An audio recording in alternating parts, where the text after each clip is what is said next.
occupying my current position in Bangkok, I was posted for 5 years in Dhaka in Bangladesh. And I had the opportunity to get to know many of you quite closely and work with many of you as well. And I look forward to renewing these links through this particular consultation. So first of all, partners, colleagues, and members of the different national committees, dignitaries, a very good morning to you all. It is my pleasure to join in this virtual regional consultation meeting on the UN Decade of Family Farming, formulating strategies and action plan to strengthen smallholder family farmers in South Asia. On behalf of the Food and Agriculture Organization of the United Nations, and in particular the Regional Office for Asia and the Pacific, I would like to thank the SARC Agricultural Center, the Asian Farmers Association for Sustainable Rural Development, and the International Cooperative Alliance Asia Pacific for organizing this regional consultation and inviting FAO's participation, as well as in many ways our partnership in developing this particular consultation and its discussions. Alongside with our colleagues of our sister agency in Rome, IFAD, we are very happy to support and contribute to this particular event. Of course, the headline that is on top of all our minds is the impact of the COVID-19 pandemic. But even before the pandemic actually took its current serious form, the latest edition of the State of Food Security and Nutrition in the World, which was published by FAO in collaboration with the other Rome-based agencies in July, estimated that nearly 690 people 90 million people in the world were malnourished. This was up by 10 million from 2018 and nearly up by 16 million in 5 years. Therefore, with the pandemic itself, where it is already forecast that over 130 million more people would be pushed into chronic hunger, we are looking at a situation which needs to be addressed not just by governments and agencies alone, but in partnership with civil society organizations and particularly with family farmers.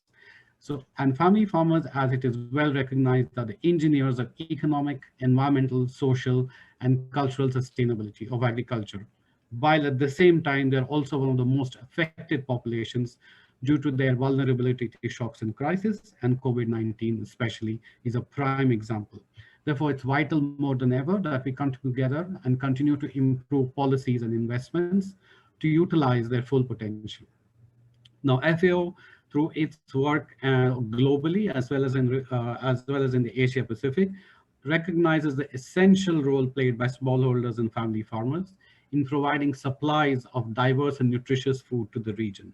So traditional food systems, indigenous food systems are very much a part of our work and very much areas where we support, particularly to transform our existing food systems to reduce vulnerability to shocks such as COVID-19, to make them more resilient, and at the same time have the opportunity to provide sustainable and healthy diets to all the citizens of this region, so that we can improve the nutritional indicators right across Asia and the Pacific. And this opportunity is afforded through the decade of the UN Decade of Family Farming, because it enables us to find our footing and regain the momentum that we lost even before COVID-19 hit on the road to 2030, to the Sustainable Development Goals. Therefore, the road to recovery to sustainable goals actually lies through recovery through COVID, and gives us an opportunity to create and sustain an inclusive, collaborative, and coherent way forward. We recently meaning about 2 months ago, we had the Asia Pacific Regional Conference, which is the conference of all our member nations from the Asia Pacific region. There are 46 of them, of which 15 are in the Pacific Islands.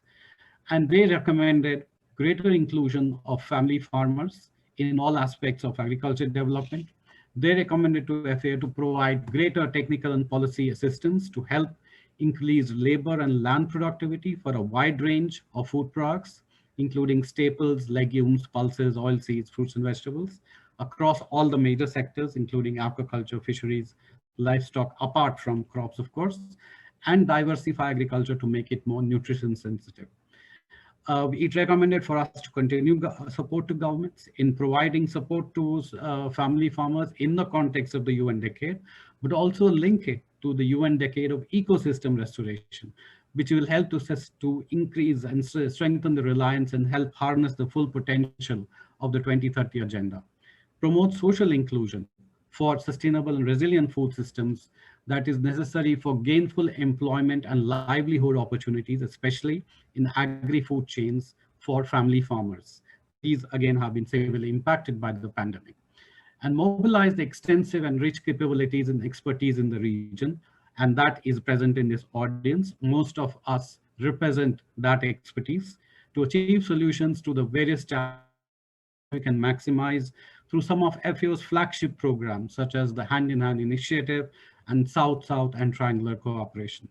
And then importantly, to promote innovations and better farming techniques to improve productivity for all, whether especially for family farmers, but also for farming in general.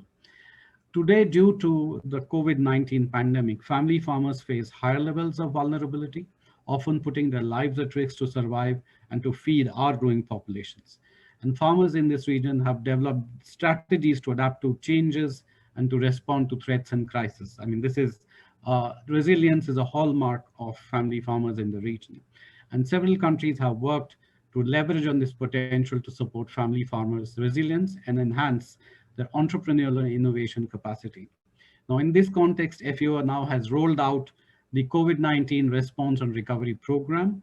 There are 7 priorities. After I finish my talk, I will paste a link to these priorities on the chat so you can all have a look, and where the emphasis is on increasing resilience and to increase productive in production and to do it in a sustainable way, and then move towards the SDGs. Uh, from EFAD, Nigel already spoke about the Global Action Plan, so I don't need to go into much detail, except to say that it does provide guidance to unleash the potential of family farmers through series of indicative and interconnected actions at the local level, which along 7 mutually reinforcing pillars of work.